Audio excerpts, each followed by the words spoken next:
The Brandon Peters Show may contain explicit language and detailed plot points. For more information on the show, stay tuned to the end of the episode. The summer of 2015 at 10. Hello and welcome back to the Brandon Peters Show as the continued adventures of the summer of 2015 at 10 ensue. This is a look back at the movies from that summer and the pop culture that surrounded them. Joining me, as always, from Puck News and The Outside Scoop, which this week is, God only knows, 3 random scoops of different ice cream flavors, 2 mystery syrups, and a side of a banana. Scott Mendelson. I love that so much. What? I love that so much. From We Live Entertainment, 2 Black Guys Talk Godzilla, and out now with Aaron and Abe. He's ditched his entourage of Abe and Terrence. It's Aaron Neuwirth. Oh, yeah! I'm here. All right. This episode will discuss films releasing June 5th through 7th of 2015. We are 1 month into 2015. What have we learned so far, guys? Or the summer of 2015, not the whole 2015. I gotta say right now, we've talked a lot of movies over the course of this month. Mm-hmm. This week might be the most purely that's not saying best, but purely enjoyable week. This might be the most consistently enjoyable week that we've done right now. A little bit. I would agree. Nothing in super small release either. We've got one that's probably in select theaters, but None of that art house bullshit this week. No siree. It's all mainstream Hollywood entertainment. Yeah. The way it should be. A movie that continues a TV show, a horror sequel prequel, a big comedy parody with stars, and a biopic. A musical biopic. It doesn't play by the rules. And I don't know who does their own singing because I don't care. Yes. So this is we've had nobody wanted to touch the Avengers. The next week was yeah. And then we got into some where there'd be 2 2 biggies. Contenders. 2 biggies. But this is 4 significant releases. It's like a real grab bag too. A lot of genres going on here. Yeah. Very, very nifty. But as always, we will begin today with the news. It's been a long day without news, my friend. I'll tell you all about it when I see you again. This is the first, as far as we know, this is the first transplantation of the scalp and skull. Period. Boyson underwent a 15-hour operation by about a dozen doctors and 40 other health workers. So on June 1st, a cruise ship carrying 458 people capsizes on the Yangtze River, and less than 50 survive. Yahtzee. I remember this completely. Yeah. Yes. So that means over 400 people died, if you're doing the math right on the numbers. I can do the math. All right. Just for those at home. June 2nd, 100 volunteers in Bhutan set a world record for, Scott? Hopefully not dying. Running? I don't know. Clue. They did 49,672 of these in 1 hour. Murders? Aaron? Hopefully not dying, and then you pick murders. What was the setup again? And 100 volunteers in Bhutan set a world record for push-ups? Folding blankets, obviously. Tree planting. Same thing. All right. June 2nd, as we mentioned last week, the FIFA president, Sepp Blatter, announces his resignation 5 days after his re-election amid FIFA's involvement in a bribery scandal. Also that day, the United States Congress passes new legislation to reform National Security Agency procedures restricting gathering of phone records. There we are. We're on the right track, American government. Yep. Everything's going to be okay. And June 3rd, 200 people are killed by an explosion at a gasoline station in Accra, Ghana. It's a popular gas station. Yeah. Ow. Ooh.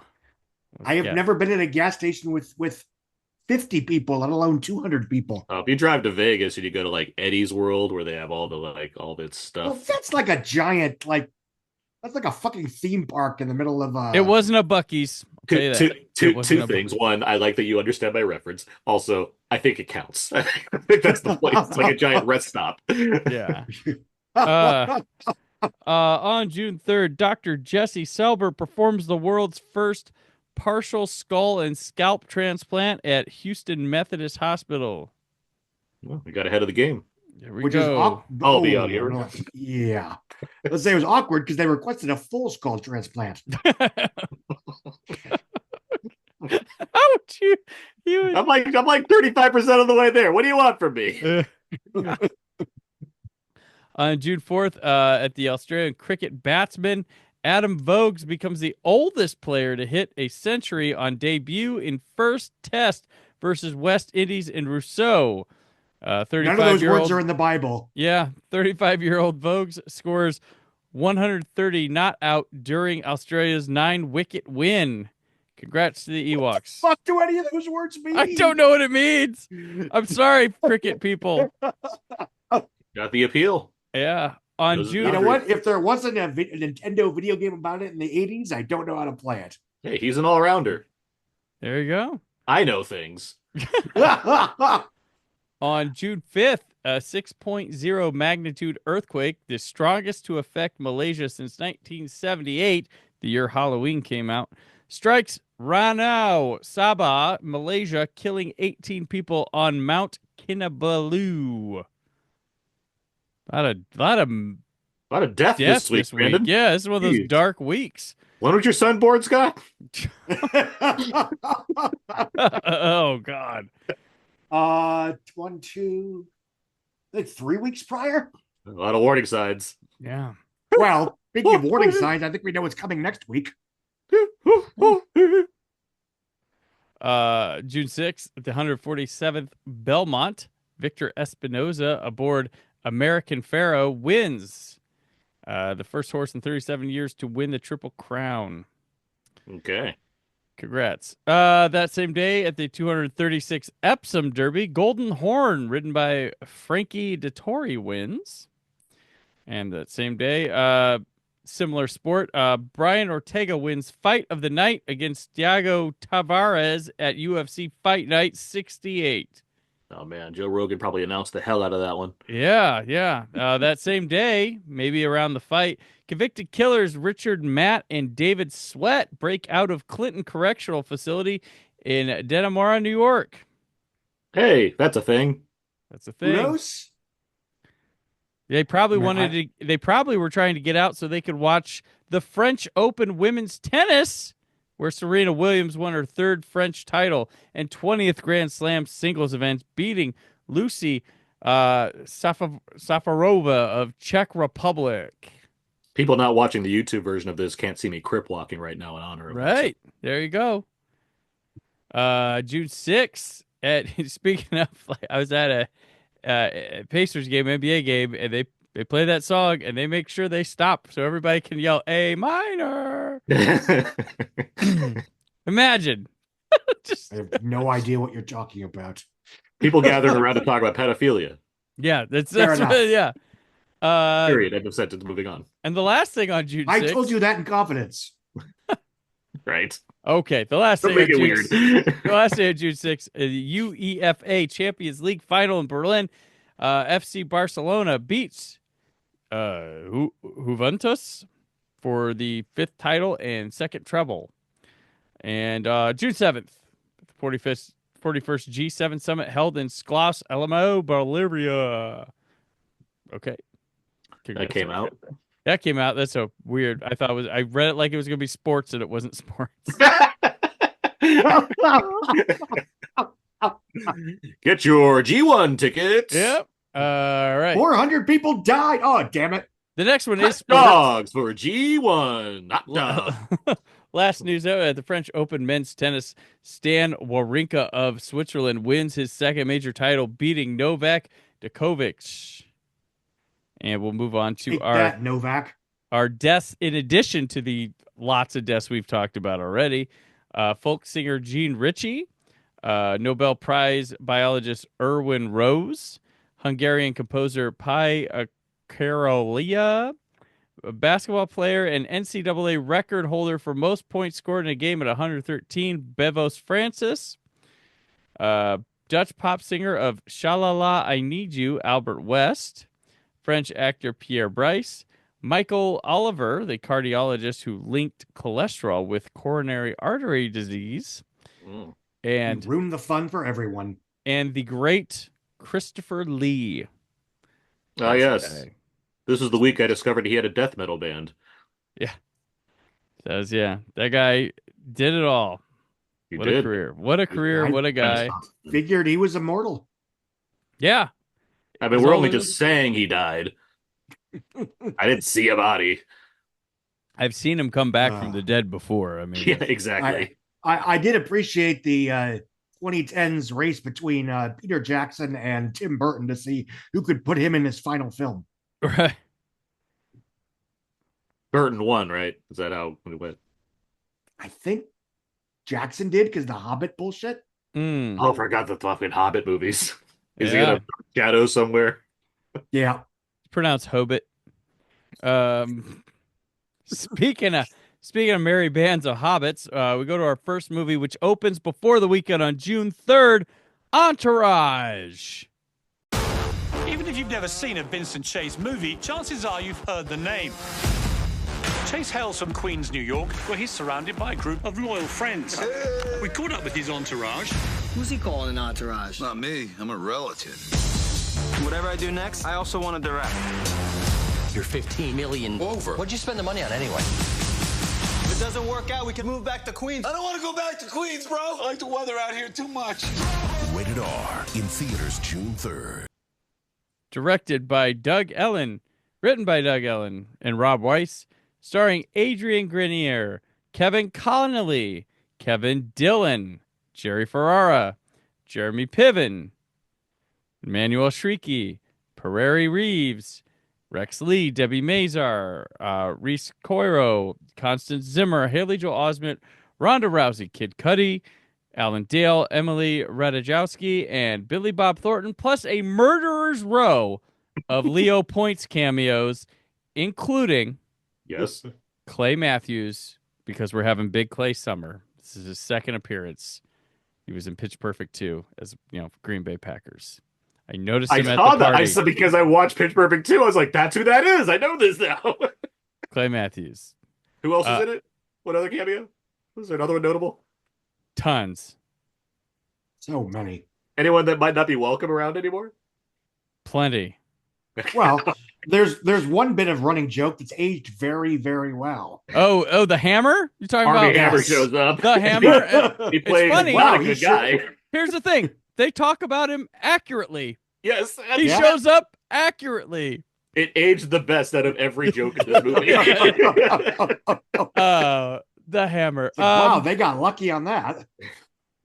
My sister almost had to be in a wedding with that guy. What's Oh yeah? Yeah. But he had a scheduling conflict, and it's one of his. Yeah. The funny thing is, the friend had a picture of them on the internet. It was always love going to Army's barbecues or something. The Barbecue King. I was like, oh shit. Bar to the table. Woo! All right. Movie star Vincent Chase, together with his boys Eric, Turtle, and Johnny, are back. And back in business with super agent turned studio head Ari Gold on a risky project that will serve as Vincent's directorial debut. Up front, I never watched Entourage, so this is interesting to go into myself. And I will say up front, didn't hate it. But I was most upset that they did not bring back classic waiter from the series, Scott Mendelson. They brought a lot of people back, I assume, for this, and they Scott this is Mendelson. news to me. I feel like I need to expand on this immediately. What is this? You really don't. No, when I first moved out to Los Angeles, it was, I did a periodic, I got involved in the extras game. And that was, I was in that. I was in, I think, Mr. Woodcock, the Billy Bob Thornton picture. A couple other minor things. It was just in those few months between when I moved to LA, when I started working for the DVD quality control business. Gotcha. So Scott, since this is your franchise, we'll let you take this. We'll take this first. Well, I've also never seen the show. Obviously, I was aware of it, but it was never anything that had any interest to me. So I guess my question is, Aaron, since you've seen the show, would this be a case where the movie is a little bit dumbed down and simplistic in a way that the show is not? I'm trying to be fair. It's a fun question to ask because it's not to be fair to Entourage, a show that I watched all of. Like, at its best, it has like biting commentary on Hollywood. There's certainly more in the first couple of seasons where it feels novel to do something like this. But it is also very much a bro show. I think you get that from just watching this movie.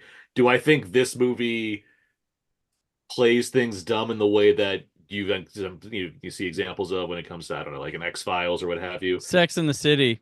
Very dumbed down. I mean, I wouldn't say so, which I think is part of the film's what works kind of about, like, as far as like getting more Entourage, you're getting that. You're not getting like a different version of it. If anything, it's a little more because there's more sex in this movie than there's a lot of sex in the show, but there's more in this, more stuff seen, I would say, in this movie by comparison. But in terms of like the characters, they're not played any broader, I would think, largely because their range isn't that strong. So it's like, the reason I asked is, I mean, I didn't mind the bro shit because I knew that going in, and whatever. Yeah. It's harmless. The reason why I constantly was rolling my eyes is how simplistic the storytelling was. I think in that sense, that makes it's because you're rolling what would be normally a season-long arc into basically like 3 long episodes. That's what it's like, for example, where Jessica Alba shows up and, did you greenlight my passion project? What is your passion project? We don't know because we're too dumb to provide specifics to that. Nope, you just go, it's Jessica Alba. Yeah, or like, they can't just decide that his movie is good. It has to be the best fucking thing they've ever seen. We'll talk about this. And I think in a more authentic Hollywood satire, it would be like, this is a damn good picture. But it wouldn't have to be like the most amazing movie you've ever seen. And, that to me felt very Jay and Silent Bob Strike Back in terms of Hollywood satire, where it feels like inside baseball unless you actually have any insider knowledge whatsoever. I would say if you have, it's very stupid. I would say certain stuff like that would probably benefit more from having multiple episodes to flesh it out. So by nature of being a movie where the stakes are broader, yes, it's truncating what would probably be more effective if it was at its best in a series. That being said, again, I it's fine for what it is. I was, the fact that I didn't particularly enjoy it. Okay, well, maybe I probably wouldn't have liked the show all that much either. Whatever, who cares? I do find it funny that, was there a constant sense of whiplash where you would see a celebrity and wonder if they were playing themselves or whether they were playing a fictional character in this universe? No, because they're usually called by their full name when you address them. Fair. So it's like when Billy Bob Thornton throws up, it's like, is he playing himself? No, he's playing a fictional character. You can tell he's, they have to like go visit this guy. He's an oil baron. He's Landman. And also, Scott Haley Joel Osment isn't his son in real life either. Just wow, huge and true. Yeah. Like that wasn't even a criticism. It was just something that amused me. No, I mean, I think the movie goes out of its way to be like, there's Jessica Alba, there's Liam Neeson. Like, it says it out loud. Like, it's not trying to hide who's who in this movie. Okay, David Spade. Yeah. And I do think it's funny that like they've known these people for at least 10 years, give or take. I mean, and the idea that he wants to direct is treated as this giant, oh my God, like, is that really a shock? That after being a successful actor, I assume somewhat of a producer? I mean, forgive me if that's not correct. He's a producer, yeah. It's like the fact that he wants to direct is a shock and a huge development. Like, that would be the natural next progression to his career. I mean, people say that, your friend says something you don't expect. Yeah. You treat it like a shock. Um, and but again, I mean, it is an Entourage movie. Obviously, I do think it, by virtue of being a movie, yes, it's going to be a bit broader, and it's going to, weirdly enough, probably be more wholesome and status quo-y than the show might have been, because you want to have these characters both somewhat happy to be back, and you want to end the movie as if, okay, this is the finale. You want to give them something resembling a happy ending. But that being said, I mean, yeah, it's a fucking Entourage movie. It's and if this is my feeling on, if this represents the show accurately, then it's like, it did feel very much like Jay and Silent Bob Strike Back kind of satire, where it feels like inside baseball unless you have any working knowledge of the industry whatsoever. And for somebody like, I assume, us, it feels very pandering, patronizing, and dumbed down and spoon fed. In a way that, am I supposed to be insulted at the fact that I'm supposed to think that this is sizzling hot take insider baseball satire, or am I supposed to not give a shit because it was aimed at people for whom this was the extent that they knew about Hollywood? It was the Trivial Pursuit of Hollywood satire, if you will. All right, Aaron, your favorite movie of the summer? I mean, I was, like I said, I watched all of Entourage. It's one of those shows that it felt like it's surprising that it's like an HBO show, because it feels more like a Showtime thing where they just kept it going longer than it really needed to. But Were you excited by the prospect of a movie coming? I was excited. I was excited by the prospect of seeing these guys back together, because as much as it revels in being this bro thing of these guys that, they get girls and they're rich and they do whatever they want to, so it's like this wish fulfillment for a very specific group, white guys. There is, at the end of the day, a good camaraderie between them. I like these guys together. I think it's fun watching them bust each other's balls. I think they have the right kind of chemistry where I can overlook the kind of shallowness of it all and just enjoy that element of it. That said, the show peaked early on. It peaked around like the fourth or fifth. I can't think of all the arcs offhand, and there's highlights within these arcs or whatnot, but like it was never as good as it was after like Vince makes Aquaman with James Cameron in like the second or third season. And it just kind of keeps going from there. But like, I like these guys. It's to a degree. And this movie, it was like, is it refreshing to be like, oh, here we are again watching these guys? Like, to a point. The movie's not offering like, it's not far off from what Scott's saying. Like, it's not doing too much that's innovative. It's just more about having a good time for 2 hours watching this thing unfold. I will say, I'm not gonna say it's smart about how it's doing things, but I would give it a little more credit to Scott as far as what it's trying to do about the industry. I do think if you're just a general movie fan and just want to see this, it has stuff to offer that's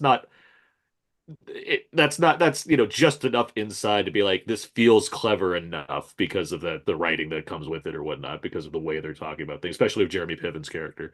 And ultimately, I mean, if I want to break it down to the stuff that I like versus don't like, regardless of what you think about Jeremy Piven in life, he is this show. Like, he's so good as Ari. It's very fun I have a great time watching him, and the way he uses his rage for the greater good, essentially. Because if there's one thing that I appreciate about Ari, is that regardless of how much of an asshole he can be, it's always in service of people he cares about. He is a devoted husband. He cares about his children.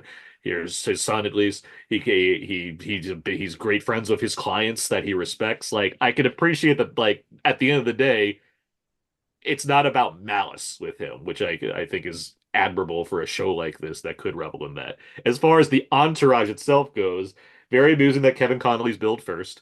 Yeah, and I remember when the show was first starting, Vince wasn't going to be in it much. He was supposed to, like, the idea, because it was based on like, the idea was that was Mark Wahlberg, right? He's a producer on the show. It's going to be his entourage about them, and like, you'd barely see the star. And so Vince wasn't really going to be in it. It was going to be about Kevin Connolly's character navigating Hollywood with Turtle and Vince's brother, Kevin Dillon. But so this movie, You get so much Kevin Connolly stuff that I don't like because I don't think Kevin Connolly's particularly very good. I've never have, and I don't think so watching him like juggle multiple women and try to decide whether or not he wants to be with Emmanuel Shakiri, it's like, all right, guy, what drama we're dealing with here.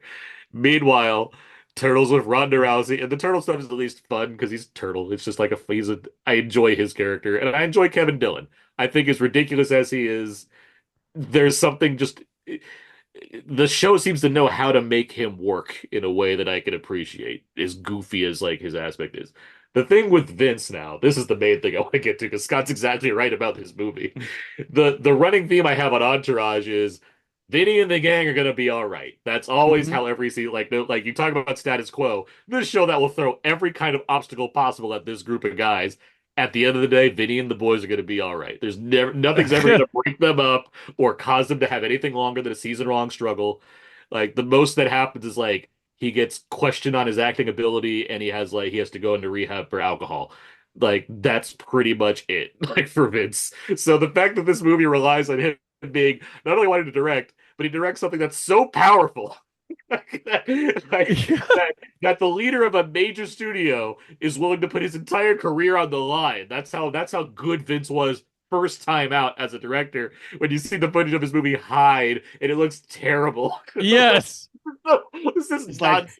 I remember this when it was called Belly, and it was made by black people. It's so wild. Like this is and it's so fitting for the Entourage movie that Vince would make not no question, not a couple more things. No, it's the best right out the gate. We need that money to finish this movie. It's so funny, and yet I do like the Haley Joel Osment storyline because he's so effectively annoying in that part.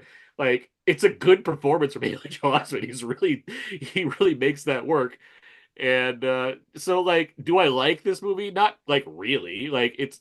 But it's entertaining. Like to watch this again for the first time in 10 years, I was like, if I'm not going to rewatch the show because who has fucking time for 7 seasons of Entourage, this is a fine way to be like, okay, like this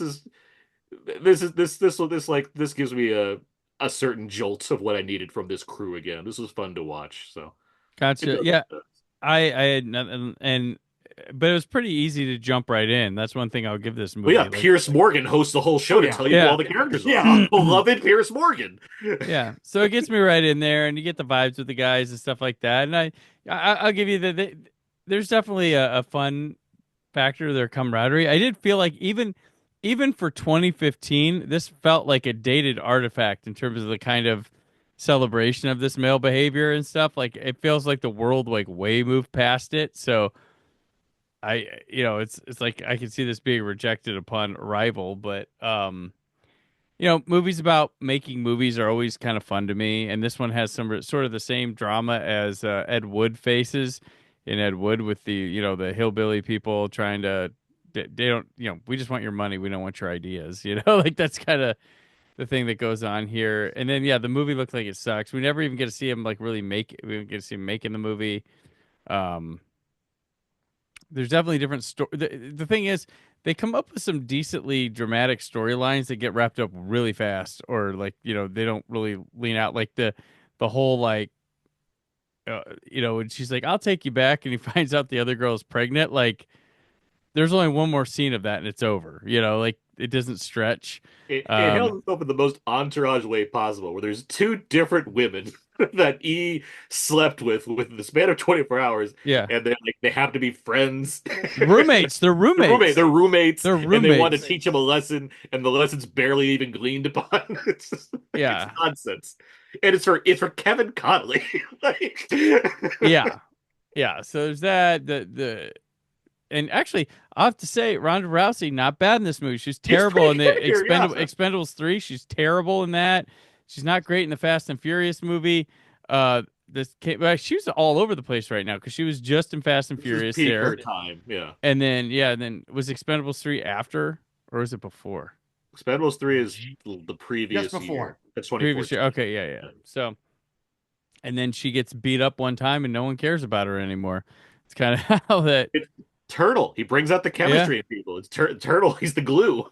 He's a glue. He's a glue. And then they have this gigantic party scene, which is just like, well, if this movie sucks right now, hopefully we bring some people back by just throwing anybody who would show up in this thing. And the And they funniest do. one, I don't know if he had anything to do with the show itself, but like, and I literally cackled out loud when I saw Jim Gray, who is a little petite old man sideline announcer for the NBA on like TNT and stuff. Like they're partying. I was like, okay, that's funny. I don't Yeah, know why he's there, but that's he's got to be the briefly in the joke. show. Like everyone that's on there has been on the show. It's like Martin Landau has a whole giant thing. He's only in one scene in this Yeah, movie, but he has a whole arc throughout like one season. yeah. And then but Yeah. Oh no, go ahead, go ahead. I was like, yeah, there's all these celebrities and stuff, and Judy Greer can't play herself. Tisk, come on. I didn't mind. Excuse me. So I'm not putting my name on this. But no, I would- honestly throughout it, I can't say I didn't hate it. I didn't like jump on and go, man, I need to go back and check out this Entourage show. But I was like, oh, getting ready to go into this, and I watched it. I was like, it was definitely watchable. Not a putrid waste of my time, but and I can see what the appeal would have been to this show a bit, but I just feel like it's not something I'll go back and check out. But I was amused. I was amused by Mark Wahlberg shows up. He shows up twice. And granted, there's time between the times he shows up, but the first time he shows up, his hair is completely different than how he is the last time. Like the filming of this movie must have been all over the place to get Mark Wahlberg to do two different cameos at the point. You're something you mentioned is you're right. Is I think especially compared to another movie we'll talk about this week, Insidious, chapter 3, which is where we really don't get any real look into the artistic process. We really don't get into how how does his mind work as an artist, and he directs. We're told he directed a movie. We never see him on set unless I missed it. We never have any. He never talks about the project in any artistic sense. No, they just jump and ahead. Then and it's like here's the thing with Vince. He sucks as a character. He is the most. He is never interesting on this show. Maybe the first season, but that's like Adrian Grenier. God bless him. He does nothing of interest on Entourage. Like he is always drive me crazy. Is Adrian Grenier? Yeah, he is he's the focal point of like these guys' lives as far as how they get their means or whatnot. But they tried hard to give him stuff to do on the show, but he's just like, there's not much to this guy. Like he sleeps with women, he's successful. End of list. Like there's just nothing. There's nothing really here. I did appreciate seeing Constance Zimmer, what must have been concurrently with her shooting the first season of Unreal, which aired on Lifetime this season. It's sad that there's not more of her. She's very good on this. She and everything with Ari is gold. There's so much good stuff with Ari, and there's only so much time to give to him and the people in his life. Like you have Rex Lynn, who played Lex Lee, who played his assistant on the show, and he's barely in this movie. But he's getting married, and it's nice. Like it's honestly like there's a post credit scene with his wedding, and it's like this is nice. I'm happy to see this. I love it when he's like, I didn't know he was Jewish. He goes, "My house, my God." I was like, that was good. That was good.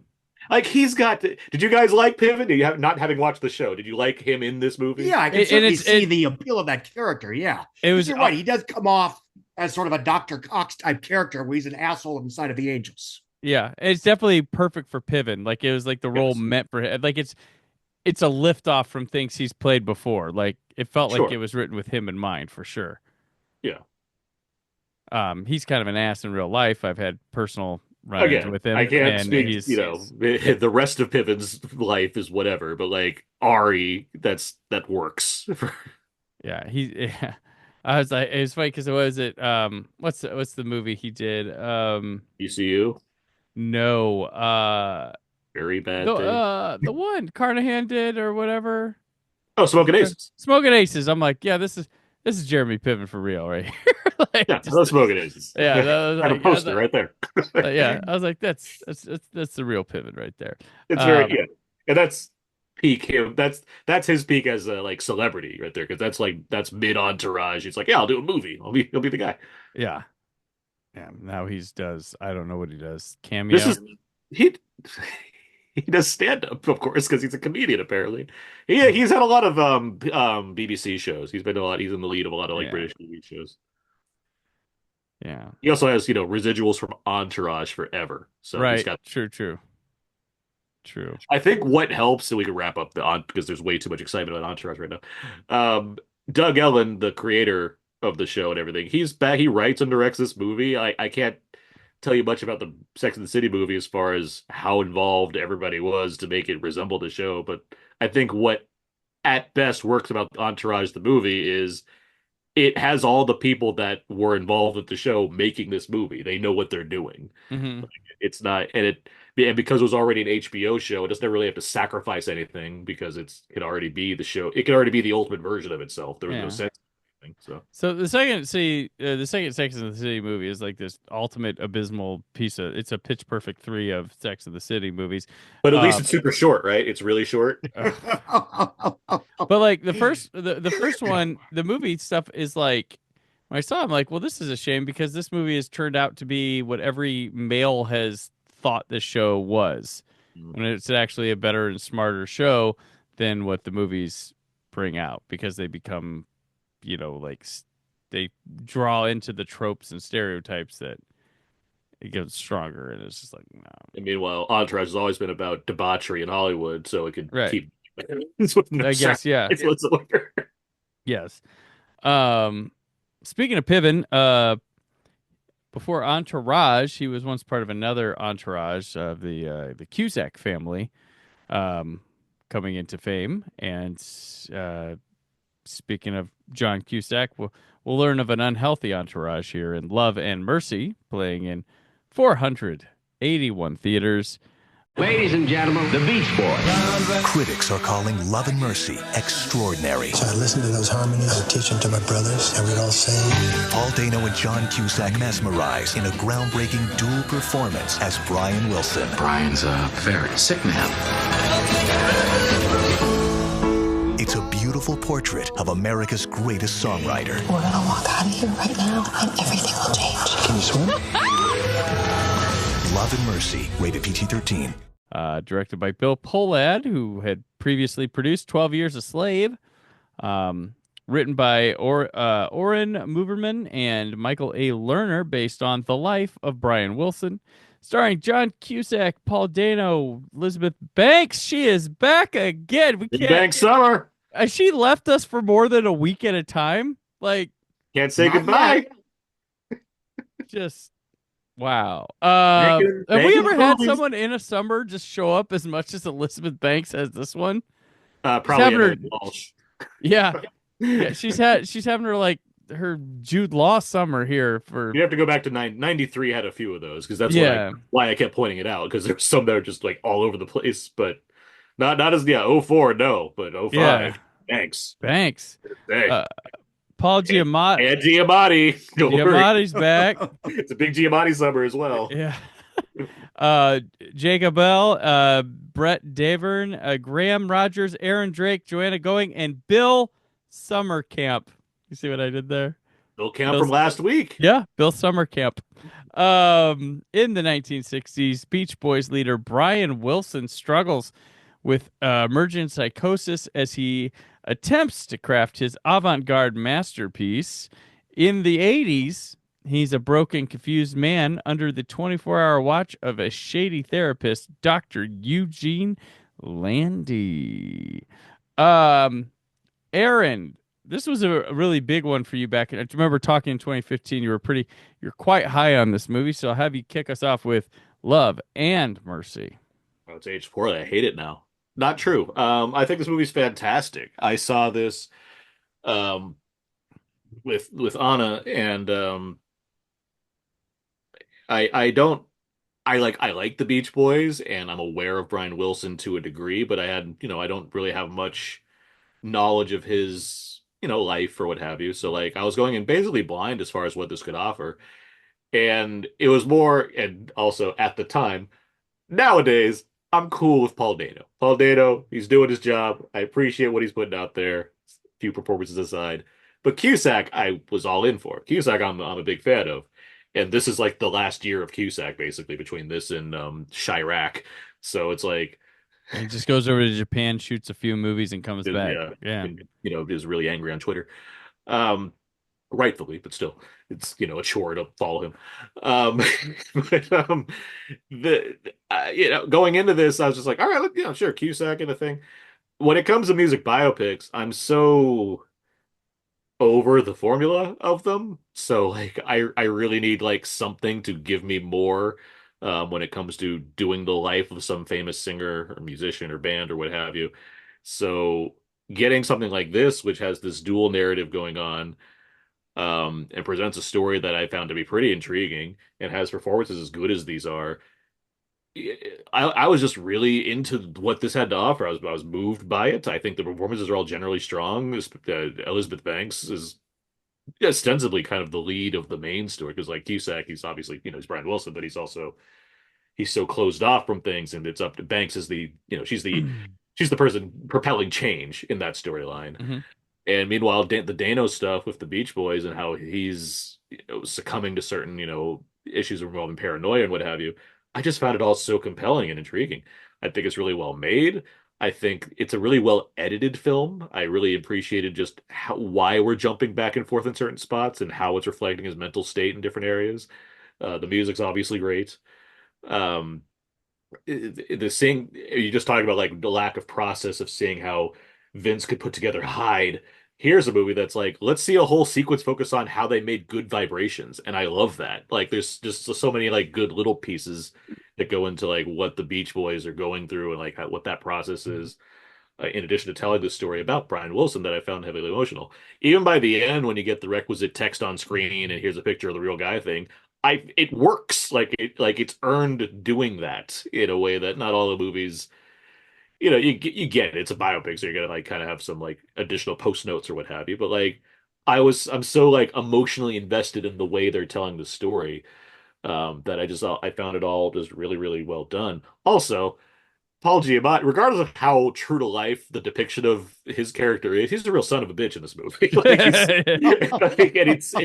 It's like, especially like a week after watching it be like the nice scientist in San Andreas, it's like, this is the Giamatti I know. This is like, he's so good at this kind of thing. Planet of the Apes Giamatti, right? Exactly. Yes. With his hair, with his 70s hair and all this stuff.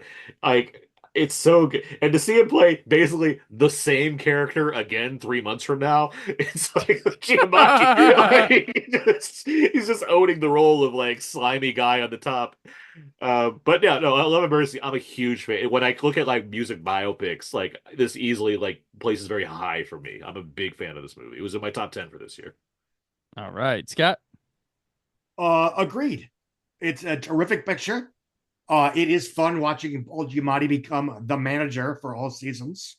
Although again, I mean, it's obviously not quite as nice or even objectively correct as the guy in Private Parts, for example, where it's like, you got a point. Sturt is kind of a pain in the ass here. Although I love it's one of those moments that should not work, which is when she goes to confront Brian in the recording studio. She has sort of like the big confessional, I guess.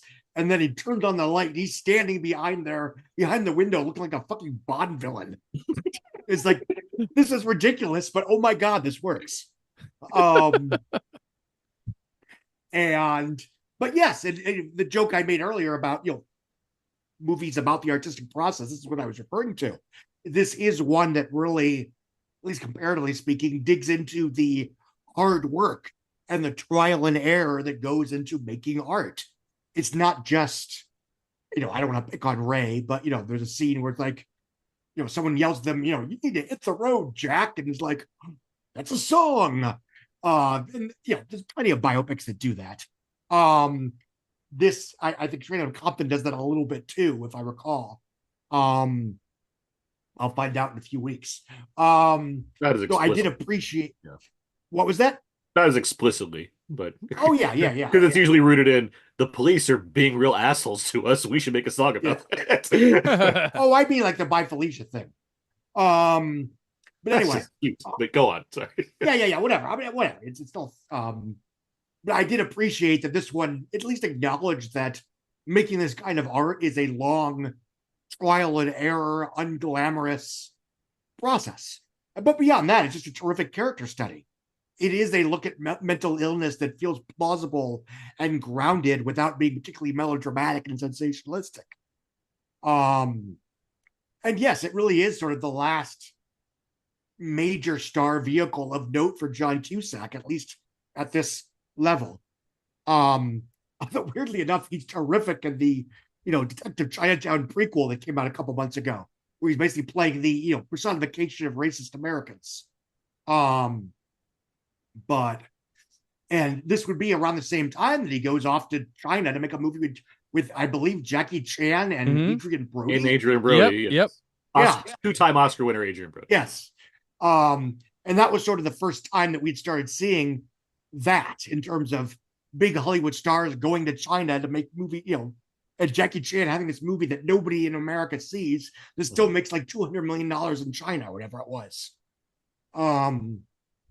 But anyway, but no, this is a terrific picture. It's incredibly unconventional in terms of how it's constructed. It's very episodic. It doesn't necessarily, at least while you're watching it, it doesn't feel like it's following a conventional 3-act structure. Partially because it's about something slightly more complicated than just here are the Beach Boys and how they came to be. And in retrospect, I could see why it wasn't this giant super mega blockbuster because of that, but it's just a really damn good picture. And it's the kind of film that almost ennobles the often formulaic and conventional world of the music biopic. I wish more of them were like this. Gotcha. Yeah, I sing it praises too, and this one, like we were talking, yeah, like exactly. I like seeing how the soup was getting made, unlike Entourage, where you see this the push for greatness from Brian Wilson in Paul Dano's character, and like just watching the arrangements and pulling him in, going over the top. People telling him how he's going against the grain, telling him how ridiculous it is, and I like that this notes that something that gets lost along the way is how much of a competitor to the Beatles the Beach Boys were for a time. And whenever people look back at the Beach Boys, they only think about what the other members of were like, let's just do the standards type stuff. And that's what they, sort of their memory for a general person would be, even though they made an amazing album in Pet Sounds, which is what this is focused on. And hearing it all, like just the nuttiness of it. And this movie does show the dangers of, putting yourself out there for greatness and, stopping at nothing. I'm a big John Cusack fan. I love the guy. I always admitted like he's not one of those actors with a whole lot of range. You bring Cusack in to do a riff on whatever his Cusack thinks is, but this is a role of him showing some range with his character. And I wish this movie would have received some Oscar love to it, and I figured this is like the best chance for Cusack to ever even be nominated, but no. I think it canceled itself out because Dano and Cusack are both very good at the right. movie. Yeah, Dano and Banks got most of the acting love from this movie, rightfully so for both of them. But I wish this is a really good and doing some traditional biopic stuff non-traditionally that I like, and I like it. The focus of one is Pet Sounds, and the other is this nutty part of his life that I wasn't really aware about when I saw this. I was like, holy shit, this is crazy. I did research saying that they did flirt with doing a third, the fat Brian Wilson thing that is alluded to in this, and they were going to have Philip Seymour Hoffman play Brian Wilson, but they ultimately did away with it. But that was at an early stage because didn't Philip Seymour Hoffman died before this movie came out? Yeah. Like many years before it had come out. But I guess how long it we've been planning. There were some other casting things, ideas and stuff from early on. But no, I like the chemistry between Elizabeth Banks and John Cusack is quite good. Yeah. Works really well, and Giamatti's a Gia motherfucker. Like he is just nasty and like scary, and it's crazy because he's this little guy, but man, with his teeth and his with how he sells shit, I would fuck with him. like, but yeah, this is one of the best like music biopics I could possibly think of. Like if I'm making a top 5 to 10, it's in the conversation easily. Really, really enjoyed this one, and I hadn't seen it in many years. Probably not since around it like came out on Blu-ray or something. I popped this in, and I fell right in love with this movie again. I'm like, why have I not watched this since then? Like, this is so good. And I have nothing but praise for it. And that stuff with the real Brian Wilson concert stuff at the end, like, really hits. Yeah. When you get there, you're like, yeah, he did. And you don't even realize. I don't think you realize that part of it, like he's not just doing pet sounds. It's the album after too, and he fails at that. And he did. Then when he's performing at the end, I think it's from either that album Smile that he finished way later on. Mm-hmm. But it all makes sense. But yeah, it's such a crazy story because like my introduction to the Beach Boys was Full House, is where I was introduced to the Beach Boys because Uncle Jesse, they had a episode where Uncle Jesse, he's a big Beach Boys fan, and then like DJ answers calls the radio station, and the songs Help Miranda, and then they get to go see like the Beach Boys, and they play Kokomo, and they're all like hanging out on stage with them. John Stamos is a huge Beach Boys fan. He plays with them. He plays with them, yes. He recently just toured with them. He like sings lead and plays drums with them and stuff. So yeah, it's kind of a crazy. It's just a shame he's so ugly. He doesn't fit in with does not fit in with them at all. But yeah, Love and Mercy, you gotta check it out. It's such a good movie. Oh yeah, such a good movie. I was very excited to see that this was on the list. It's like, oh yeah, that's right, this came out that summer. I was not skipping Love and Mercy. Hell no. Yeah, very excited for this one. So we will move on to the TV ratings for this week.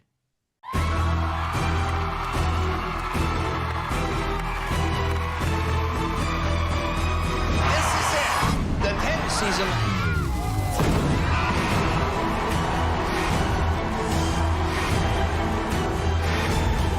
We're looking for $1 million talent. You gotta blow us away.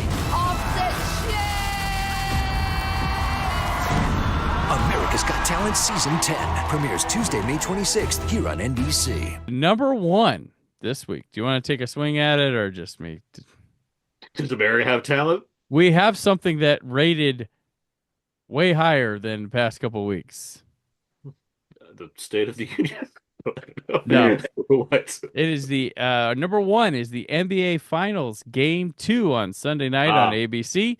Okay. The Cleveland Cavaliers defeated the Golden State Warriors 95-93 in overtime, which was just slightly rated higher than number 2, which was the NBA Finals Game 1 Thursday night on ABC, where the Warriors defeated the Cavs 108-100 in overtime. Number 3, America's Got Talent Tuesday night on NBC. Number 4, a repeat of NCIS on CBS. Number 5, 60 Minutes on CBS. Number 6, NCIS New Orleans repeat on CBS. Number 7, Big Bang Theory repeat on CBS. Number 8, Bachelorette Monday on ABC. Number 9, a 48 Hours repeat on CBS. And then number 10, the NCIS Los Angeles repeat on CBS. So there's all these others. There's the American Ninja Warriors going on. It can't beat those CBS repeats. Not strong enough. Not strong enough. The Tony Awards were held on Sunday night, the 69th iteration of them, where The Curious Incident of the Dog in the Nighttime, a play, and Fun Home, a musical, each won 5 awards. Yeah. Okay, guys. Friday night on NBC, this former Summer of series movie was aired. What former Summer of series movie did they air on NBC that Friday night? Baby Geniuses 2. Close. Van Helsing. No. Thunderbirds. If I were to give you a clue, it makes sense when you know what next week's movie lineup is. Jurassic Park. There you go. Congrats, Aaron. Oh. You're the winner. This is much quicker than last week. Well. I'm going to guess that random James Cromwell movie. With his brother. With his brother. So yes, Jurassic Park. And it did better than anything that aired on the CW all week, probably combined. And it didn't do like huge. So they remember. Yes. But do they remember Insidious Chapter 3? You've tried to contact your mother, haven't you? Yeah. Before it was Insidious. If you call out to one of the dead, all of them can hear you. A more terrifying evil started it all. It's feeding on her soul. This summer, nothing will prepare you for the most disturbing chapter yet. Insidious Chapter 3, rated PG-13. No. Directed by Lee Wanell, written by Lee Wanell, based on characters created by Lee Wanell. My God, he's a regular Sean Baker. What did he do? Cater the movie too? Jeez. Actually, yeah, he did. Big Oreos guy. Starring Lynn Shay, Dermot Mulroney, Stephanie Scott, Angus Sampson, Lee Wanell, and Tate Burney. A prequel set before the haunting of the Lambert family that reveals how gifted psychic Elise Ranier reluctantly agrees to use her ability to contact the dead in order to help a teenage girl who has been targeted by a dangerous supernatural entity. All right.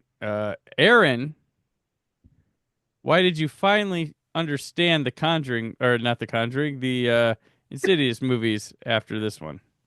You got why people like them. It's funny. I get it now. I feel like I had a better memory of this movie than my Letterboxd score indicated because I gave it 2.5 stars, and I'm like, this movie's fine. Like, I have no wrong. Like, it's so I upped it to 3 stars. It's very important. But no, like I'm a big fan of the first Insidious, James Wan's film. I think that movie's one of the better like if we're gonna like really restart the kind of haunted house genre type thing. I think it's a really good one.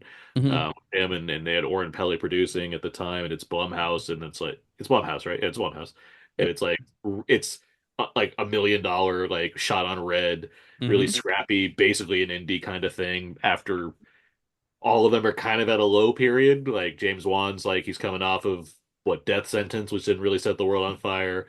Oren Peli can't seem to do anything outside of paranormal because his Area 51 movie still nobody like has pretty much never seen.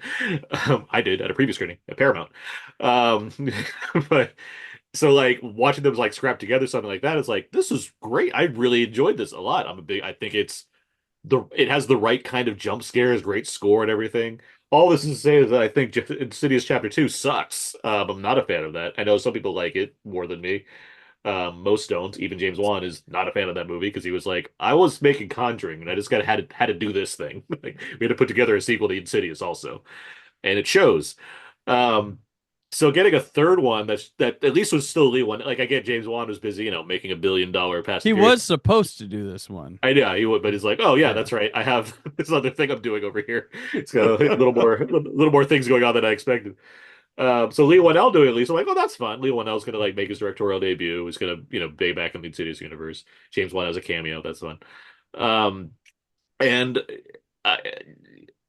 again, I can't really seem to recall my feelings at the time because I feel like at the time I was like, this is fine.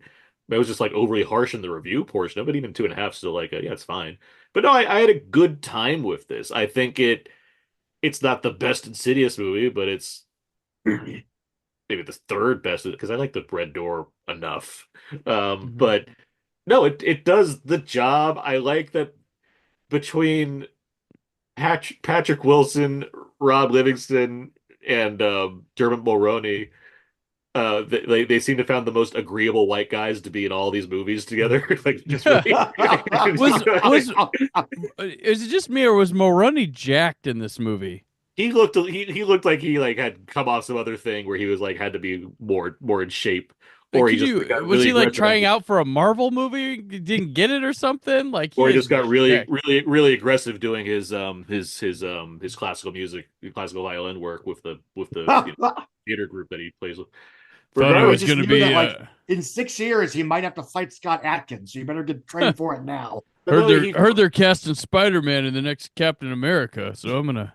It was fun to be like, oh, Maroney's we can't get Wilson's, so let's get the next one of these guys. Like, oh yeah, that Maroney.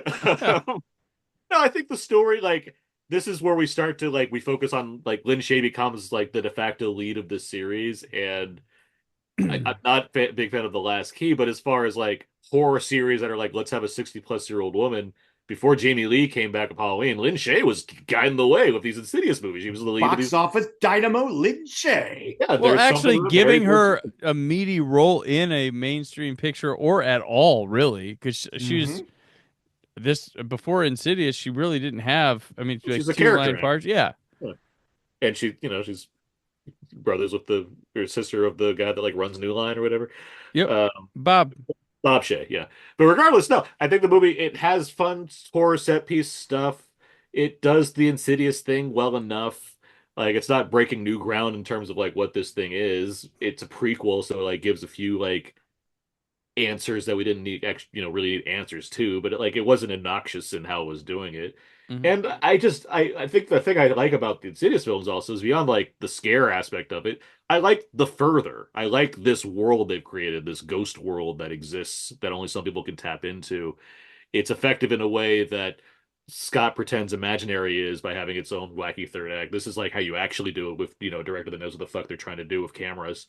Because that movie's just like, okay, we can do production design and then we'll just shoot it, I guess. This movie like gets how to do that effectively. So like I like that world. I like how it's presented. I like the way it gives us stuff to deal with that is like spooky and creepy and like has interest. There's colors, there's this stuff going on. And what's her name? Stephanie Scott. She's like the lead girl in this one. She breaks her legs and everything. It sucks. She's fine. She does the job. I don't think I've ever seen her again, but like she's good. So no, I like this, I guess, more or less than I remember. Like I like this.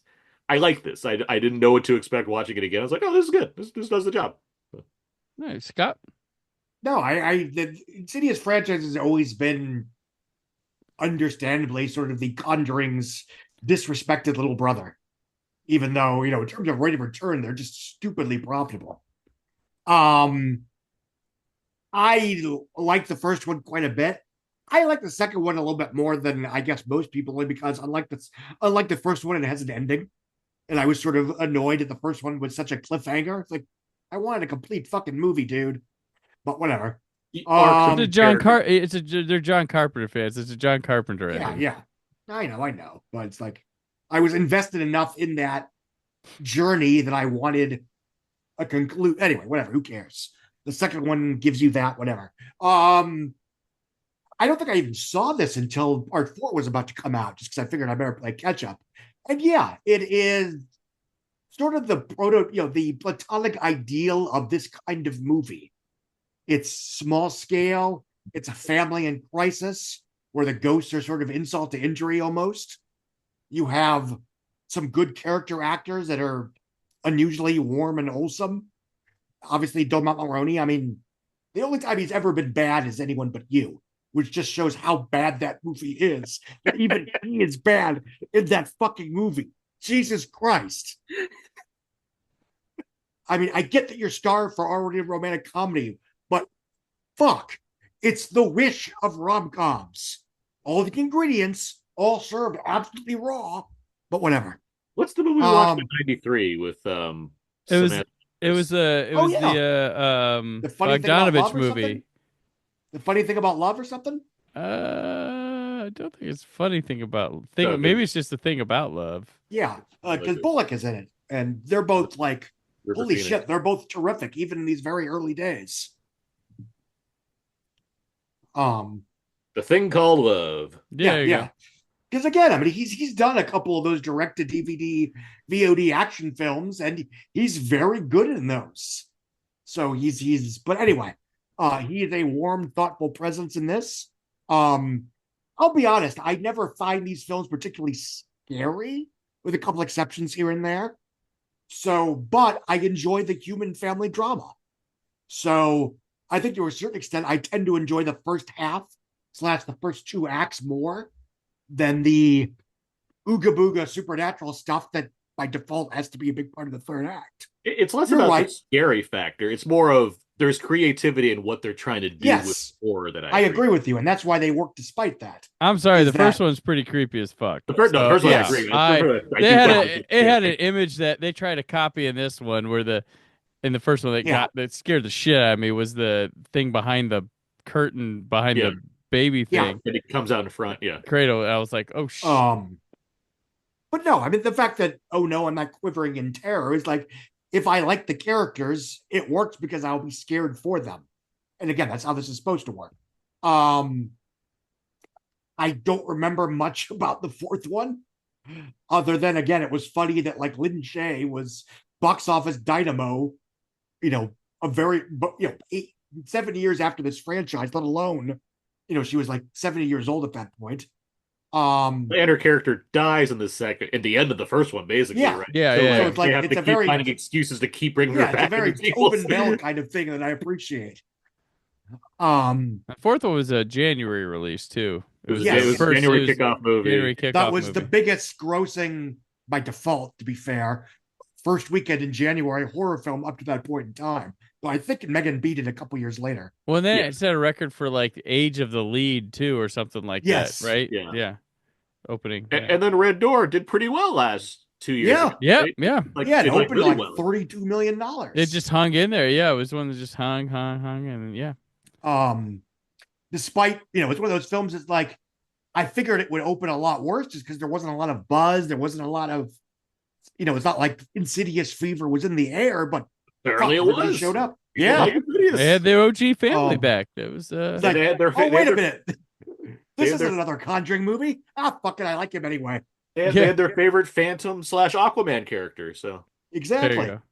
Well, it's the entire Patrick Wilson cinematic universe. Yeah, plus they couldn't wait to see that guy direct. Unlike Vince from Entourage, they needed to see Patrick Wilson direct. Right. Exactly.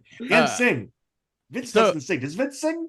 Vince does not sing. No. Okay, no. He's a DJ, I think, in Hyde, right? Is he like a DJ or something? Oh yeah, he was a DJ. He's like a DJ, right? Throwing out the chems. I know this is an he had his gun like. I know you're probably sick of me talking about this, but I think if Patrick Wilson had offered an original song at the end of Aquaman and the Lost Kingdom, the DC Films franchise could have been saved. Sing some more Elvis. I don't think I've heard you say this once, and I love this idea. Yeah. I'll agree with Scott that I like Insidious too. Enjoyed that one quite a bit. It's a very different, goofy. It's a goofier movie, but I was down with it. This one, so Lee Whannell, he goes on after this to make 2 movies that would make my top film of the year list in Upgrade and Invisible Man. And I'm happy to report that this is not his weakest movie anymore. Yeah. Aaron gave me so much shit because I thought the trailer looked terrible, and I was like, I'll happily eat crow if I'm wrong. And sadly, I did not have to eat crow. Scott is not having to eat crow. The one thing I really admire about this movie is I love the understanding of this conceptually being a prequel and keeping it lower scale, lower stakes than the films that it precedes. Like it's one apartment, pretty much one ghost, and the further isn't as extravagant as the other films. And it's a very little tiny personal family story. And I like that. It's not like, we do this prequel to something that came way before. It's like, it's the biggest adventure ever. It's like, oh, so then the one we fell in love with was just Tuesday. It's kind of weird when they do that. But there's also the fun twist he does with the origins of the characters not kind of being what you'd expect them to be when they come in, like the 2 assistants being hacks. those ghost show hack people, and her being reluctant to be part of this going in. But I definitely like the monster, which is the same guy who played Sloth in Seven, because he was the inspiration for this one. But they were like, well, we get the guy, and they got the guy. And yeah, it's got some creepy stuff. It feels different. It is very, very small of a film, which is neat. Very very claustrophobic. Yeah. But it's a solid. I can't say it's you gotta see Insidious 3. That's where they got it down. But no.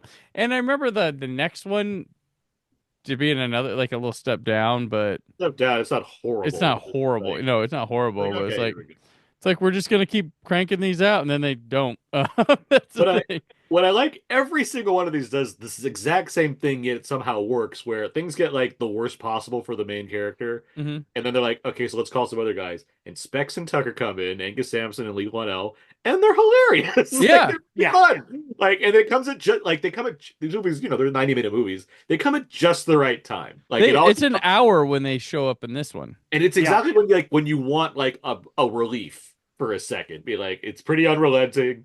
This girl's going through it. She's got broken legs. Fucking ghosts keep coming after her. It's like, we could use a break from this. It's like, here you go. These two guys are coming in. They're having a great time. It's fun. And once again, Insidious better than the Poltergeist remake, even Insidious Chapter 3. Oh yes, sure is.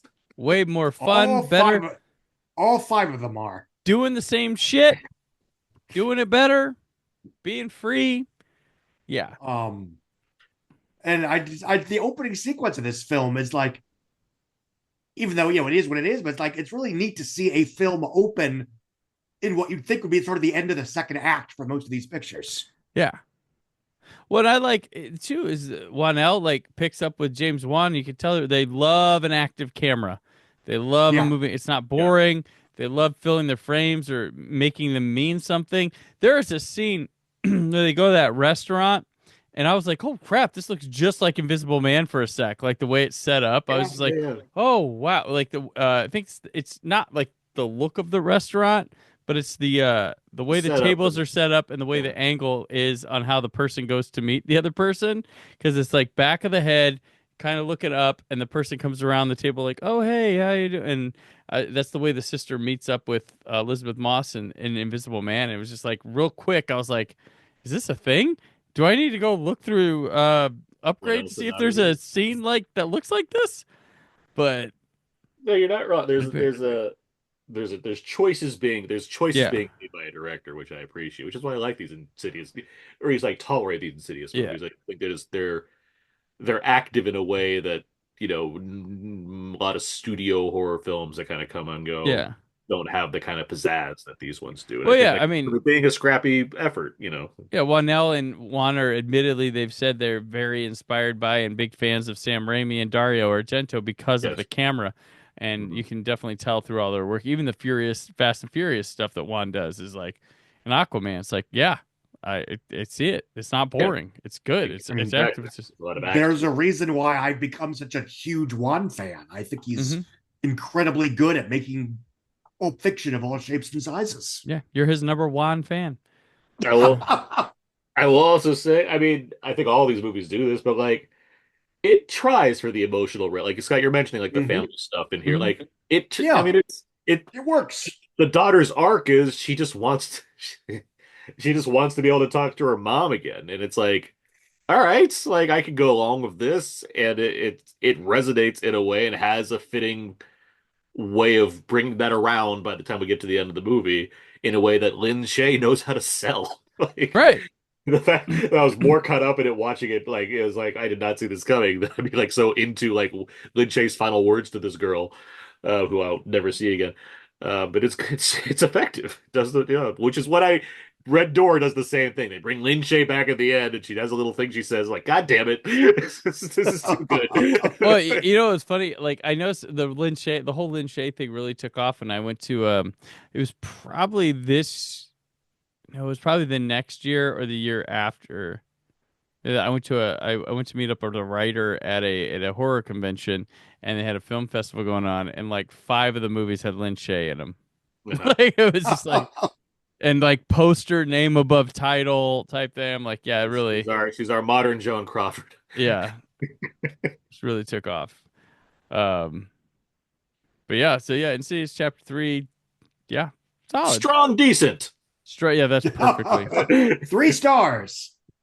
3 stars. Moroni, Shea, 1L. Is that 3? No. So and yeah, and the what's his name? The whatever mechanic from Angus Sampson. What's his name Yes. in that? It's not the satanic mechanic. It's what is it? It rhymes though. Why is that getting away from me? Right. The organic mechanic. Organic mechanic. Yeah. Summer of Samson. All right, so we'll move on to the Ryan Seacrest Top 10, where we have a big shakeup this week. Broadcasting worldwide from the heart of Hollywood. The hits and the stars who make them. This is American Top 40. Here's your host, Ryan Seacrest. Here we go. Seacrest with you. The 40 biggest songs in the USA. Oh, boy. Yes. Coming in number 10, dropping a spot, Nasty Freestyle by T-Wayne. Dropping 2 spots, number 9, Sugar by Maroon 5. Jumping in at number 8, Hey Mama, David Guetta featuring Nicki Minaj and Afrojack. Falling a spot to number 7, Want to Want Me, Jason Derulo. Number 6, dropping a spot, Uptown Funk, Mark Ronson featuring Bruno Mars. Dropping to number 5 from number 3, Earned It, 50 Shades of Grey, The Weeknd. Staying the same, Shut Up and Dance With Me, Walk the Moon. Dropping a spot to number 3, Trap Queen by Freddie Wap. At number 2, See You Again, Wiz Khalifa featuring Charlie Puth. Have been knocked off the top spot for what song? This song is going from number 53 to number 1. Oh, man. Is it on a soundtrack? I'm sure it's been used in places. Okay, but it's not like in a movie. Jurassic World love theme?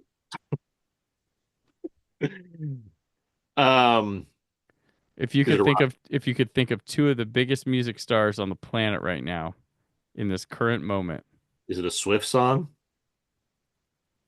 Sabrina Carpenter and we don't know who Sabrina. Sabrina Carpenter's on like Girl Meets World. You mean? I'm sorry, you meant then. I think you meant now. Like 2 of the biggest stars, musicians on the planet now. Ariana Grande and Taylor. I guess Swift would still be pretty. Okay, Taylor Swift is one of them. Yeah, I got that. I don't know. Pharrell. Who's the most talked about musician right now? Lady Gaga. Diddy.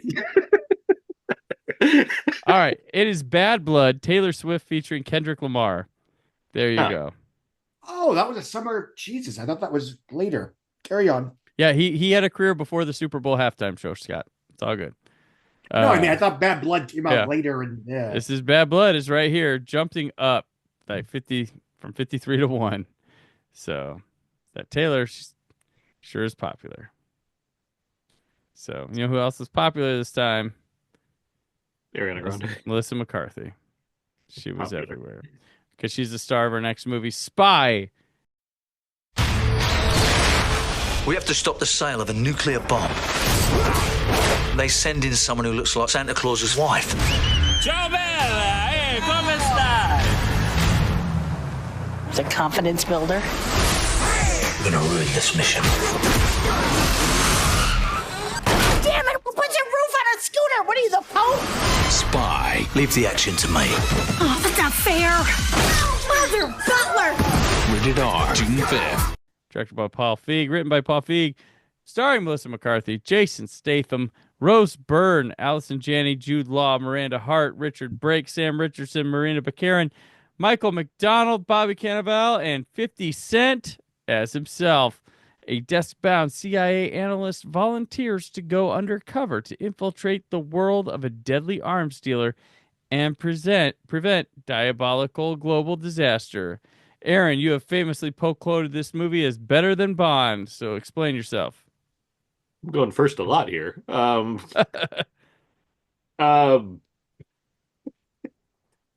Start with the Bond thing already. Well, that's how you get. If there's a spy movie, you put better than Bond, you're sure to get poll quoted. This movie's super fun. Well, hilarious is what I'd put for this movie. In any movie, honestly, if I can get on a cover saying hilarious, you got me. 12 Years a Slave, hilarious. This movie's super fun. This is coming off a point where Scott and I were the two people that didn't like the Heat at all. So I wouldn't say like I was down on Paul Feig, but like my expectation was like, all right, let's see what he's got here. But I mean, from the trailers, this looked like it was going to be a lot of fun. As far as what you're offering, for one thing, getting Statham to do one of these, awesome. Like I'm so in. Yeah. Like before even seeing the movie, I'm so into the idea of him just like being in a film like this because like I need to see what that looks like. I'm so like on board of Statham getting involved in the one-liner rama of these kinds of movies, and he does in fact deliver tremendously. He's so funny in this.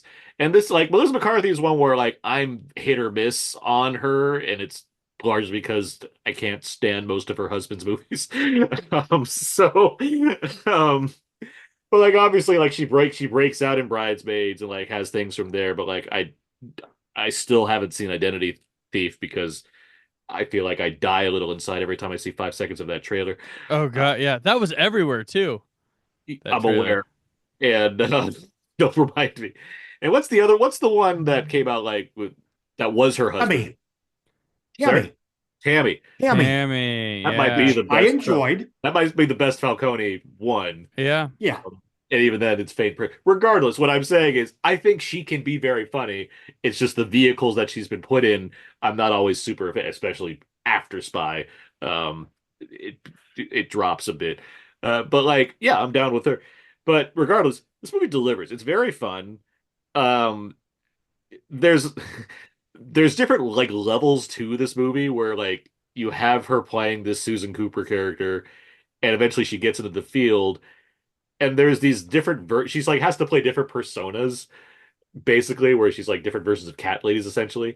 But the nonstop laughter I get is this middle period where she and Rose Byrne are like she's playing the most like vulgar version of herself, and it just kills me. It's so fun like to watch her just be like the most like over the top mean version of herself in order to like match wits with Rose Byrne, who's entirely game. Rose Byrne, who's also great in this, and just is also like emerged as like a comedy superstar from like the 2000s after Bridesmaids and Neighbors.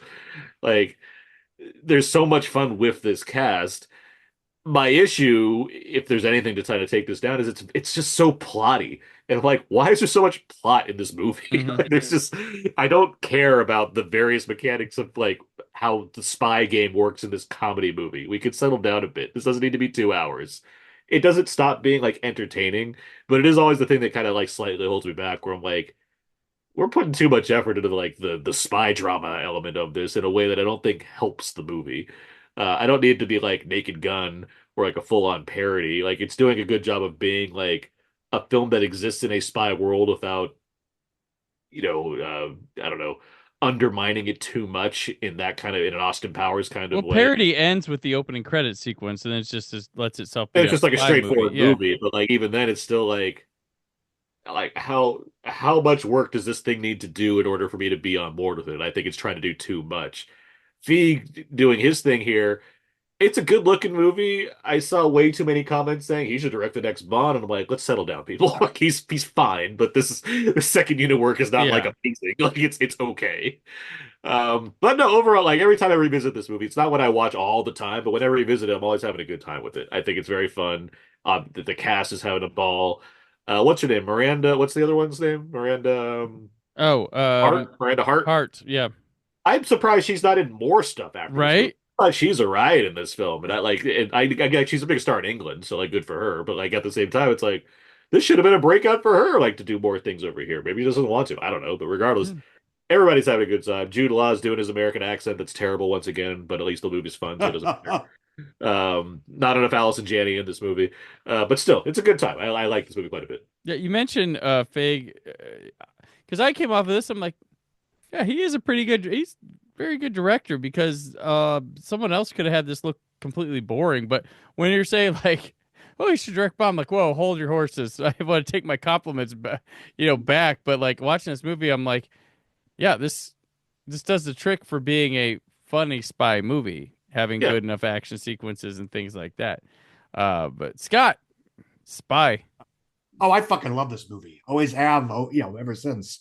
You are right in that the strongest portion is the second act, when her and Rose Bryan are just mingling and being funny in a contextually logical way. That's just the two of them are just spitting fire for the entire duration of the second act. It does get you're right, it gets a little wonky in the reversals of the third act. He's alive, he's a villain, no, he's not, yes, he is. He's like, again, I don't care about Jude Law's loyalties. And I understand why he has to still be alive, because she has to make the conscientious choice that she doesn't need to, impress him as a character arc. But, I think other than that, the movie doesn't benefit by his character returning. That being said, obviously Jason Statham is very funny in this picture. Allison Janney is very funny in this picture. Everybody. Christopher McDonald is fucking hysterical. Michael McDonald. Sorry, yes, Michael the other McDonald. one. Yeah. The tall one. Yeah. Not the singer Michael McDonald. Yes. The only man ever to be murdered by Mike Myers and Michael Myers. Yes. Yes, which is my favorite bit of trivia.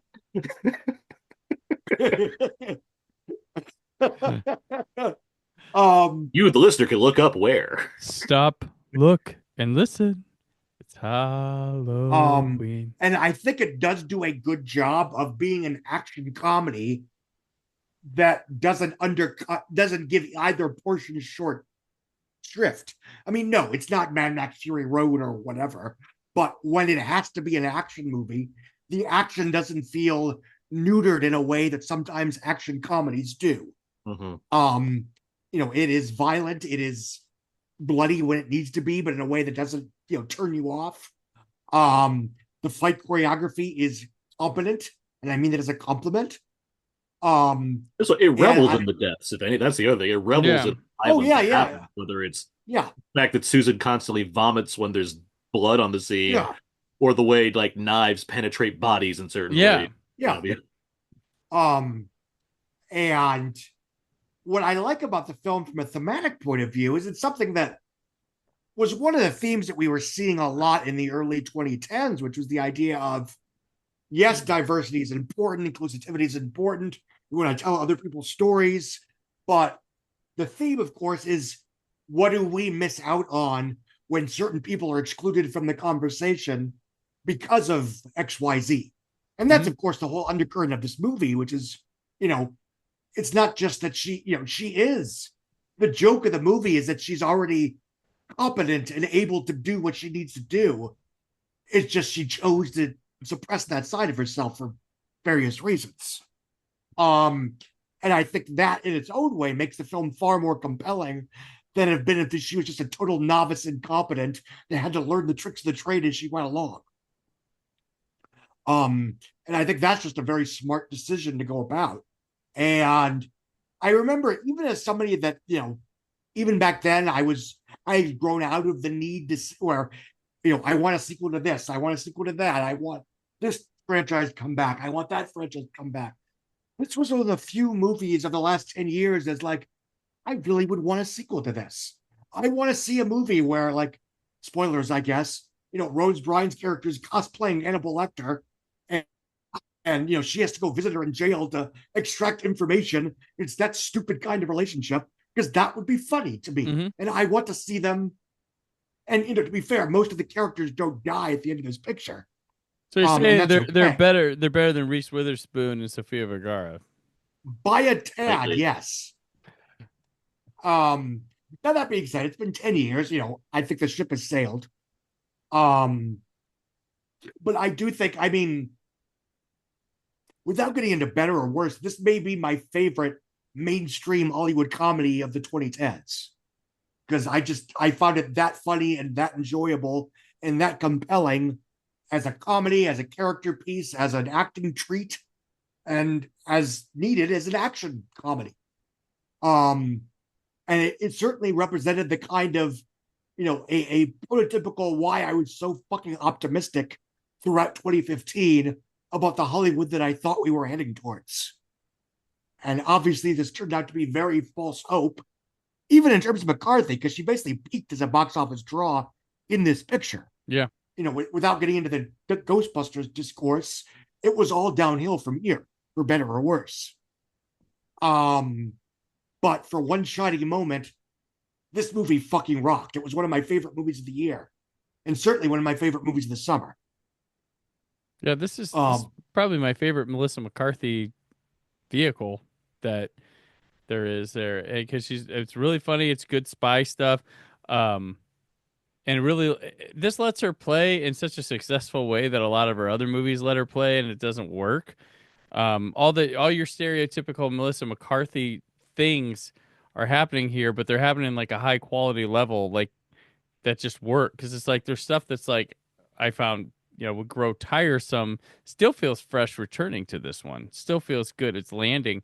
And I think you guys hit the nail on the head that the movie really kicks into gear probably around the scene on the plane is probably where it picks up. And I love that guy that's with Rose Byrne that like she just picks on and bullies, but they kill him off at the time where they don't let it go overboard. Like they're like, okay, this bit's probably run its course. Here we go. And it's funny Let's as fuck. murder him in the most hilarious way Yes. possible. He gets slaughtered. He gets slaughtered. The scene where she with Michael McDonald, like you guys mentioned, where he's handing her all the gadgets where she thinks it's going to be cool, and it's just one after another. And it's just like just her reactions to stuff and the way she interacts. Like they gave her like a Hall of Fame roster of people to interact with, I guess, because they play off each other. She plays off.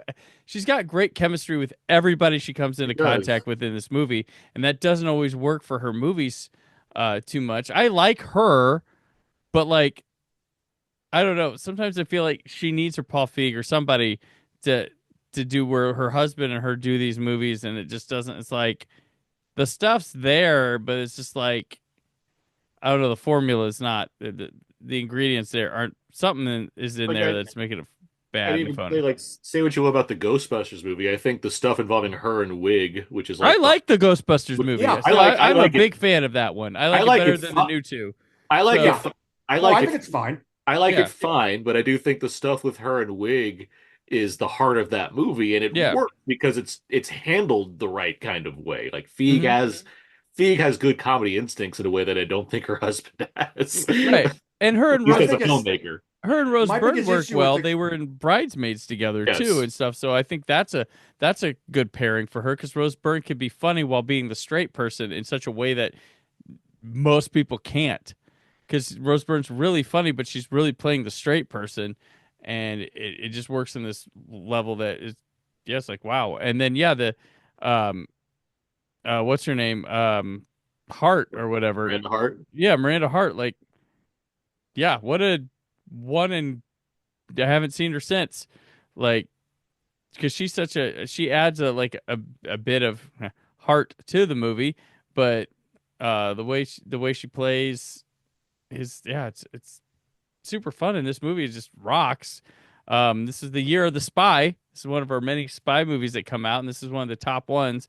And Statham it's not like a revelation, but it's like Jesus Christ, the guy's hilarious just being Jason Statham. It's a bit of a revel. The way he's delivering these one-liners is so killer in a way. Like, yes, he's been funny in movies before, but the absurdity of his lines, the fact that there's a contrast between the absurdity of his lines and that he's actually terrible at all this stuff, that it just adds. When he comes in to save the day at the end and he fucking falls on the door, shit. Yeah.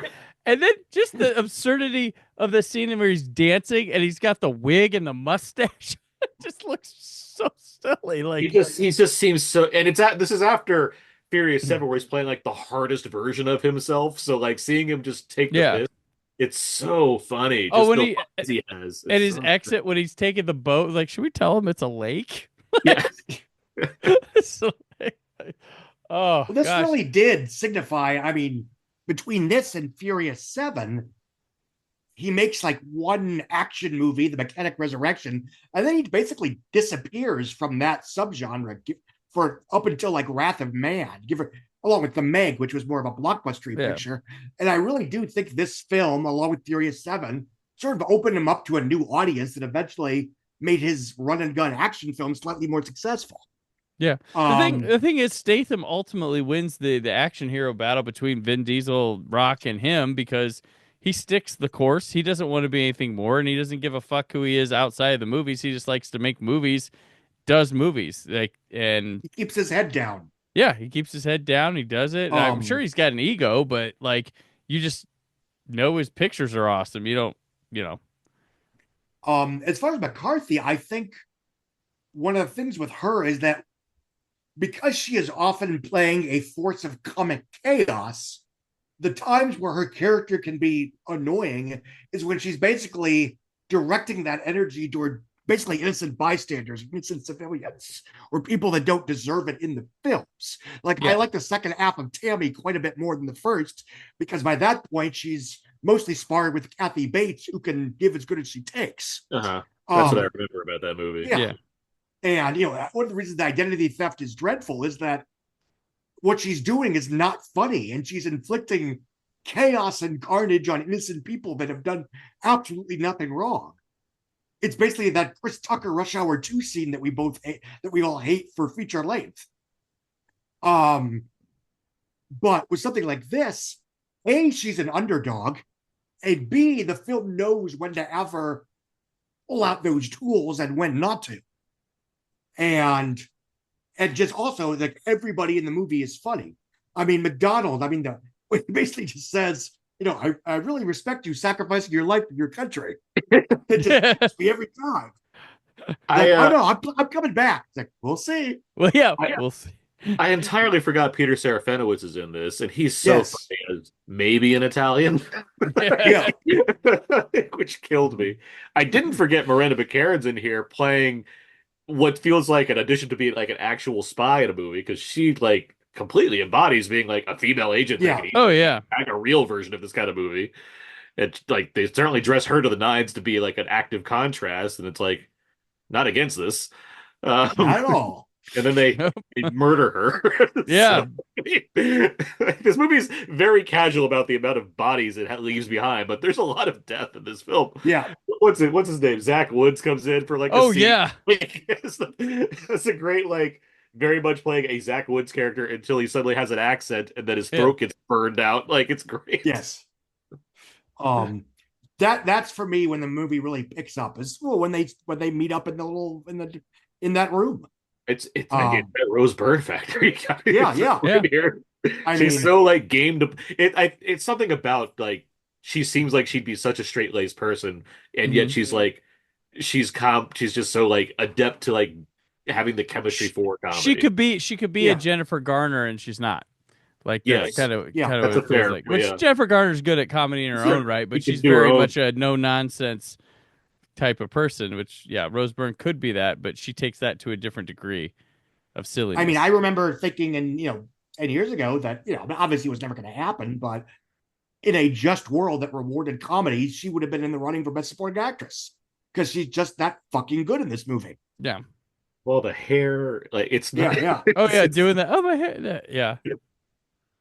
It's so funny. But no, I was very happy to see this one is held up, because it was one of those ones that I was almost scared to rewatch because I loved it so much a decade ago. Well, Scott, how did it hold up against the other movies out in theaters that weekend? It did debut at number 1. Rank matters. I deserve that. Hold on a second. I mean, it opened a little smaller than we were kind of hoping for / expecting, because it did about 30. I think it was sorry, as I'm winging it to try to bring up the fucking piece.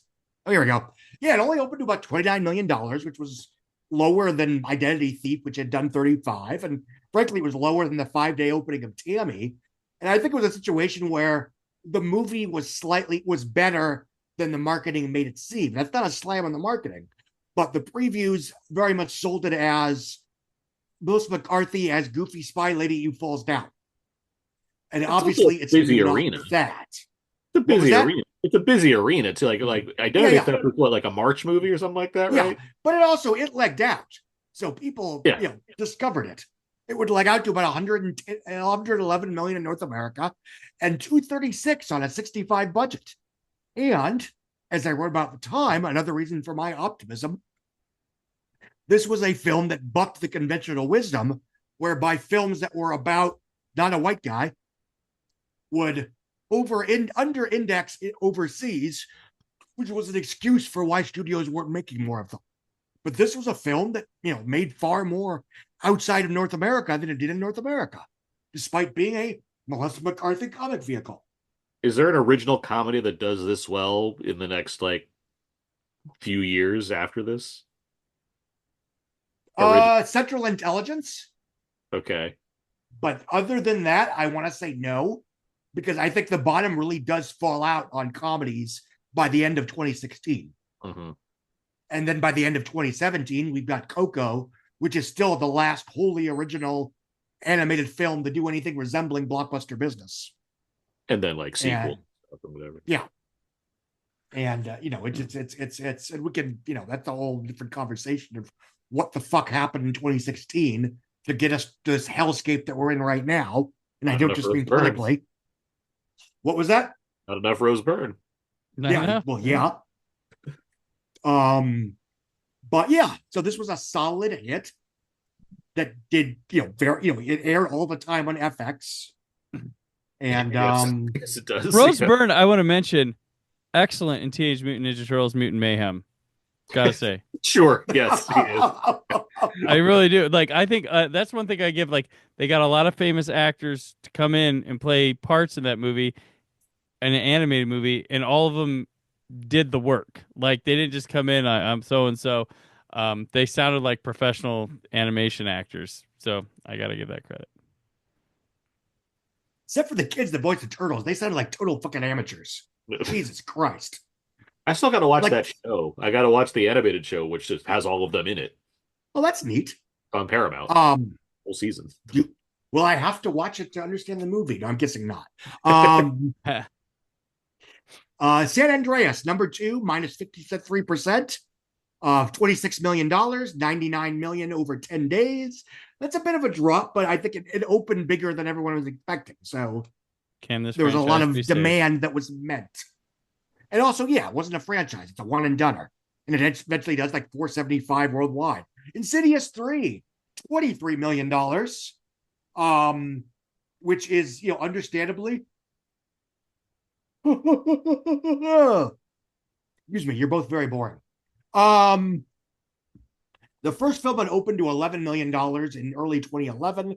The second one was a genuine breakout sequel that opened to $40 million in September of 2013. And sure, it was coming right after The Conjuring, but this one does $23 million over opening weekend. The fourth one did 28 million opening, and then the fifth one coming 7 years later still opened to $32 fucking million. It's insane how well that did. Especially when it has so much less free media than something like the Conjuring series. It got away with being a legacy sequel. It's like a secret legacy sequel. That's what. So it eventually earns approximately 52 million domestic, 113 worldwide on a $10 million budget. Fuck yeah. Entourage, $10 million on opening weekend, 17.5 over the long Wednesday to Sunday opening. It would earn eventually a whopping 32 million domestic, a little bit front loaded, 17 million overseas. Sorry, what was that? I forgot to mention this. I remember when Entourage, the year before Entourage movie came out, Mark Wahlberg won an MTV Movie Award, probably for Ted, I would assume. I'll make as many of those as they want to keep fucking making. Yeah, but when he collects his MTV Movie Award, it's he says something along the lines of, "And I'll see you guys here next summer when Entourage the movie wins the MTV Movie Award." Checks notes.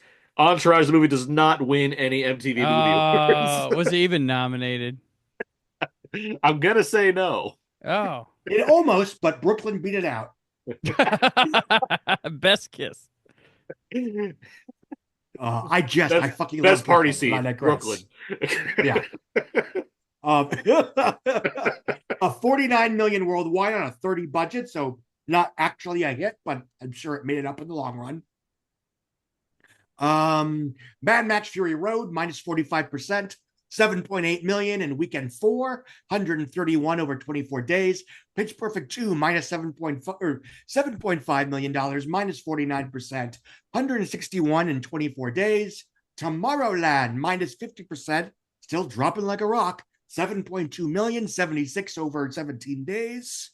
Avengers Age of Ultron, 6.3 million, minus 44%, losing 757 screens. A lot of screen bleed this weekend, because there were a lot of wide release movies. Yeah.